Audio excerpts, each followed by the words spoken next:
In an industry obsessed with type, with look, with a specific formula for success, how did an actress who was once told she was too exotic for leading roles quietly amass a cinematic empire? How did a dancer from New Jersey become not just a star, but a force, the undisputed, record breaking, highest grossing actor of all time? This is not just a story about box office billions, this is a story about identity, resilience, and the revolutionary power of believing in worlds beyond our own. This is the story of Zoe Saldana.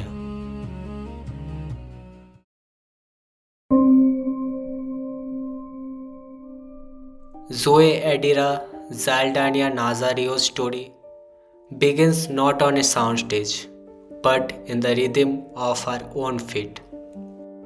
Born in New Jersey, raised in the Dominican Republic, and returning to New York after her father's tragic death when she was just 9, Zoe found her first language in dance. When you lose a parent at a very young age, you have to make a very conscious decision to either succumb to the pain or to fight. Dance was her fight. It was her escape, her discipline. That discipline was ferocious. Ballet, jazz, modern. She trained at the prestigious Faces Performing Arts Center, the Dream, the New York City Ballet. But as she said, faith had a different script. A twist of faith, or perhaps a dancer's intuition, led her to the New York Youth Theater. On stage, she discovered a new way to move, with words. Small TV roles followed, and then a breakthrough that seemed to typecast her before she even started. Eva Rodriguez in center stage. She was electric, but Hollywood, unsure where to place a fierce, talented Afro Latina, often offered more of the same: the spicy best friend, the feisty side character. The industry in the early 2000s was incredibly narrow. For a woman like Zoe, who defied easy categorization, the doors were not just closed, they were barely on the map.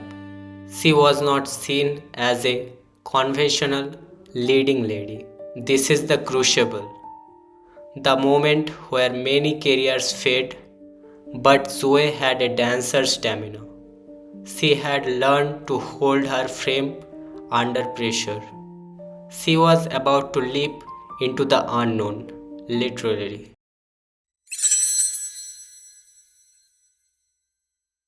Her first major leap into the unknown was with Steven Spielberg in The Terminal. But the true paradigm shift came from a director who did not see limitations, only possibilities: James Cameron. To become Neytiri in Avatar, Zoe had to disappear, not her talent, but her physical form. This was the ultimate test. No makeup, no traditional costumes, just a spandex suit, dots on her face, and the sheer force of her performance to create a 10-foot tall blue alien princess who felt more human than anyone on screen.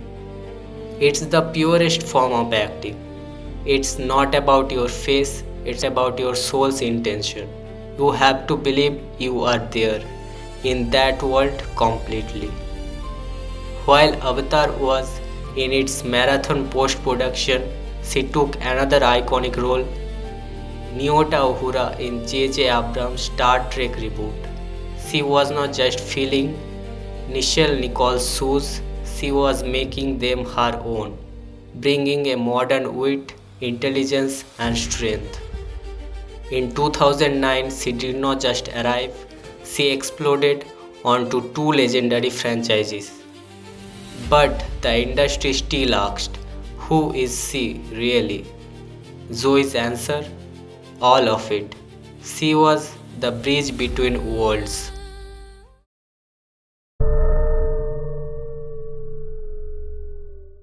If Neytiri was about soul and Uhura about legacy, then Gamora, the deadliest woman in the galaxy, was about finding a heart in the hardest of places. In the Guardians of the Galaxy films, under layers of green paint and tragic backstory, Zoe did something extraordinary. She made an assassin the emotional gore. Her performance gave us the aching sibling rivalry with Nebula, one of the most complex relationships in the MCU. It was here, in the vibrant chaos of Marvel's, the Zoe's unique power crystallized. She would be utterly convincing in the most outlandish settings because she always grounded her characters in palpable human emotion. You believe her, whether she is green or blue or just herself. You feel what she is feeling. She makes the impossible feel real. And the numbers became staggering. Avatar, Avengers Endgame, Avengers Infinity War, the Star Trek films. Her box office totals soared past $14 billion.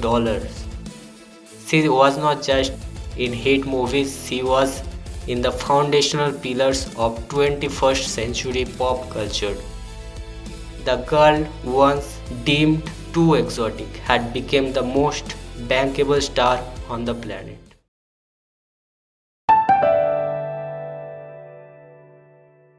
But Zoe Saldana's empire is not just built on the screens of others. She used her unprecedented leverage to build her own table. Through her production company, she champions Latino stories like the Netflix series From Scratch, ensuring the next generation sees themselves as the lead. She is fiercely private about her life as a mother of three. Yet she speaks openly about the juggle, the guilt, the joy, relatability that resonates deeply with our audience. Her success is not distant fairy tale. It's the hard-won balance so many strive for. What's revolutionary about Saldana's highest grossing title is that she achieved it on her own terms. She bypassed the traditional romantic comedy led path and built a kingdom in genres that were traditionally male dominated.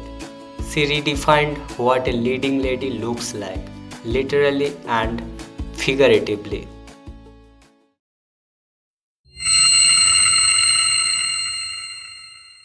So, how did Zoe Saldana do it? She danced when she needed discipline. She disappeared to become seen. She chose soul over stereotype. She built worlds instead of waiting for doors to open. She never ever apologized for the space she occupied. Her story tells us the future of storytelling is not about fitting into a box. It's about having the courage to invent a new one, to paint yourself green or blue or simply in the bold, unapologetic colors of your own truth. Her legacy is not just in the billions she has grossed, but in the billions of possibilities she represents. In a universe of stars, she did not just find her light, she taught us how to see in a whole new spectrum.